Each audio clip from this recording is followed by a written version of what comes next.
as the crisis between the River State Governor, Nyesom Wike, and the People's Democratic Party, PDP, festers, it continues to take more twists and angles.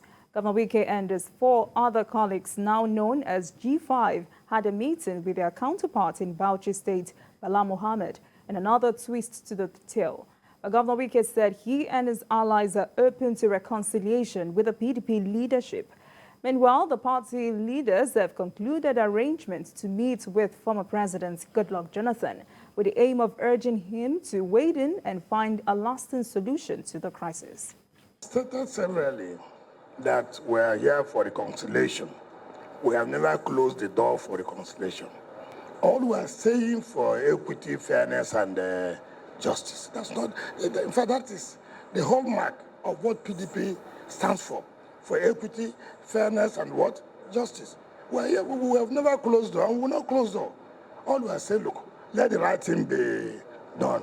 If the right thing is done, you will see how the whole place will be, the whole country will know that the election is over. This is the bedrock of the party. This G5 you are seeing, we are the bedrock of the party. As for the G5 governors, I always joke with them that I am a G1, but I'm inexorably connected with them. We have always been together, and you know it.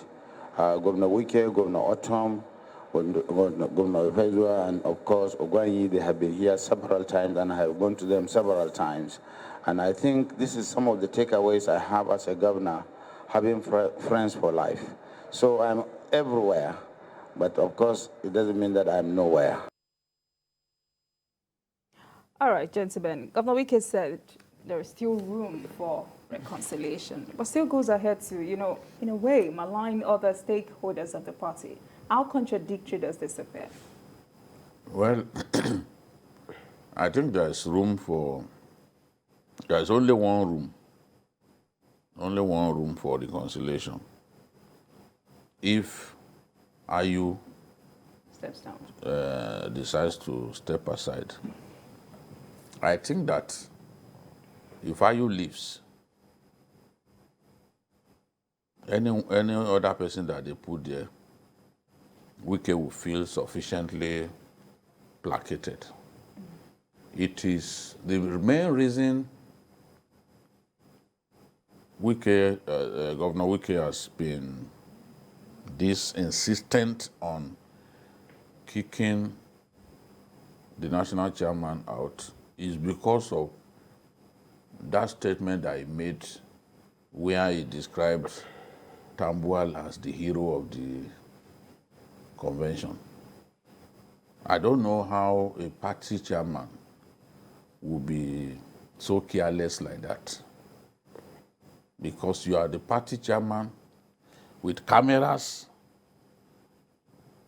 focused on you, and you call Tambuwal the hero of the convention. That means that you were happy that a particular person lost. As a party chairman, even if you are happy, you have to mask that happiness. But a situation in which you can't control your emotions and you showed your joy at the loss of somebody who had consistently financed the party, then you're asking for trouble. Now trouble has been brought to your door. Whether we like it or not, apart from the incursions that the Obi's Labour Party has made into the traditional hunting grounds of the PDP, nothing has threatened Atiku's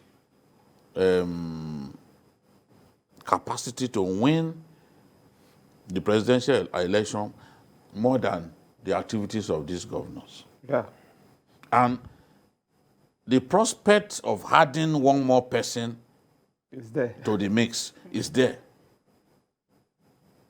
If they eventually add Bala to the mix, then Atiku is in trouble. This is just the reality. I know that in politics, we see signs of extreme optimism and all that. People don't want to hear certain truths told to them. If you tell them, you are going to win with an audacious margin, you are going to defeat them, you will double the margin. Politicians like to hear that. So they will never like some of us who will tell them the truth.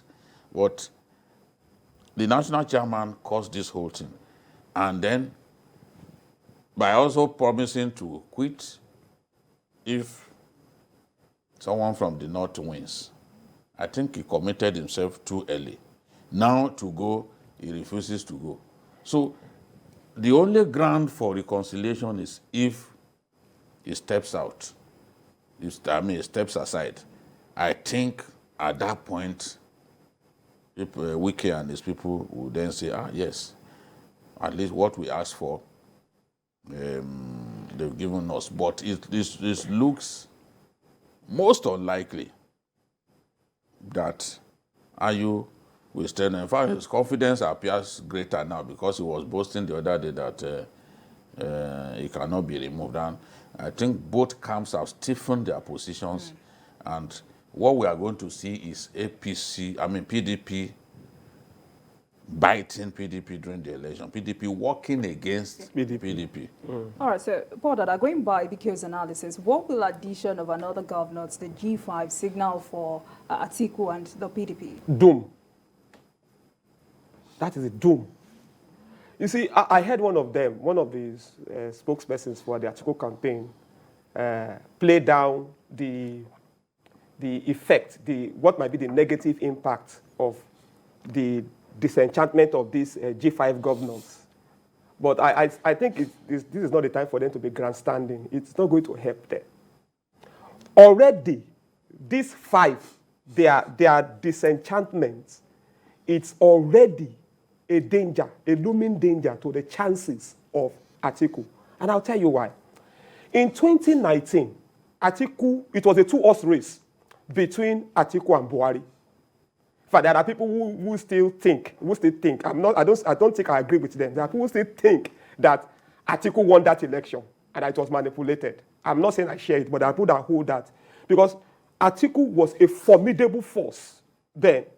But now, he is contesting from a weakened position. He has 2 major contenders to deal with. He has the APC candidate to deal with. He has the Labour Party candidate to deal with. At least there are 3 frontliners. Or maybe 4 if you add Kwankwaso to him. Now, you have external forces to deal with. And then you also have internal forces to deal with. And the forces seem to be getting stronger. So, I don't know. Maybe it is time truly for Mr. Dr. Yoshihayu to step down, to think about the collective interest of the party. If the party truly wants to win the election, if the party, I'm saying it here, that if this thing is not resolved, PDP is going nowhere in the election. It's not because I hate PDP, but it's the reality. All right. BK, how easy will it be for former President Goodluck Jonathan to settle this rift? No, I think that, when you find yourself in this kind of situation, you start thinking, have all kinds of ideas. Who do we reach out to? Goodluck Jonathan was rumored to be on the way to the APC the other day, but in the end, he didn't defect. And I think that even for his own image, it was good that he decided to stay where he was. As a former president, people will respect you a lot more when you adopt the statesman-like approach, whereby you are just concerned about things Nigeria, the progress of the country. You become less and less partisan, but focused on the growth and development of your country. So I think that Goodluck Jonathan not throwing his hat in the ring and contesting the primary election was a good decision for him, because he would have lost. He would have been well defeated. He had no structures. Coming into a new party where others had been hunting for supporters and all that, he would have been well defeated. So he took the right decision to not be misled by those who are pushing that he should go and join APC at that time. Now, the extent of his commitment to even PDP, you can't, it's difficult to say, because even his wife, you can't say that his wife is fully committed to PDP at this time. So much water has passed under the bridge. Jonathan, at this time, in my view, cannot help this situation. Yes, Wike was Jonathan's junior minister for education, and later on he handled that ministry. It was Jonathan that ensured that he became the governorship candidate of the party in Rivers State. But whether Jonathan can talk to Wike to sheath his sword and convince others to work with Atiku, I have my doubts. And I'm not convinced that even the relationship between Goodluck Jonathan and Atiku back then was rosy. There were some comments that Atiku made about Jonathan that all it takes is for people to just show Jonathan, and Jonathan will not intervene in any matter that the resolution will favor Atiku, because Atiku was one of those who walked out on him, and he called Jonathan names. He generally tried to make life unbearable for him just because he was well defeated in the presidential primary. So I don't think that the two of them had a really chummy relationship. So how will he now go and be fighting, to, trying to solve a problem for somebody that is not sure is even his friend? So I think that it's like chasing a lost cause. I'm not convinced that this matter will be resolved. It will take a miracle to resolve this matter. And you know, I said before when I returned from Port Harcourt that I don't see this matter being resolved.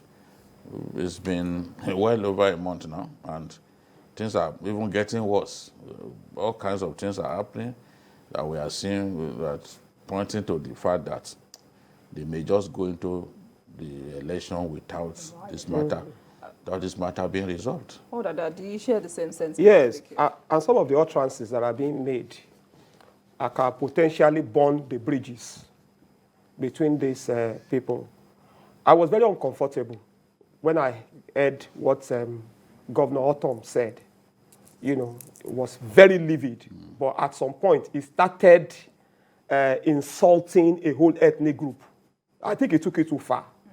If you had a problem with your party candidate, you didn't have to start denigrating or painting a whole ethnic group black. It was something very, very dire. So that thing that is said has dire consequences. He has apologized. I know he has apologized, but people will not forget. No, we also have to look. Not many Nigerians, not many people have the courage to take back what they've said, to say, look, I'm sorry. Those two words, I'm sorry, is extremely heavy in the mouths of some people. But he has come out to say, look, I'm sorry. Those that are offended by what I said, I'm sorry. And I think all right, so Wike, if Ivayu comes today and says, okay, I'm sorry for calling Tambua a hero. Who? He's not. They are not asking him to apologize. They are saying leave. Okay, let's take. It won't solve the problem. They are saying leave. I just hope that everybody will swallow their pride. Let's take Olariwaju from Port Harcourt. Hello, Olariwaju. Good evening, Olariwaju. Are you there? I'm here. Okay, please I'm go ahead. Here.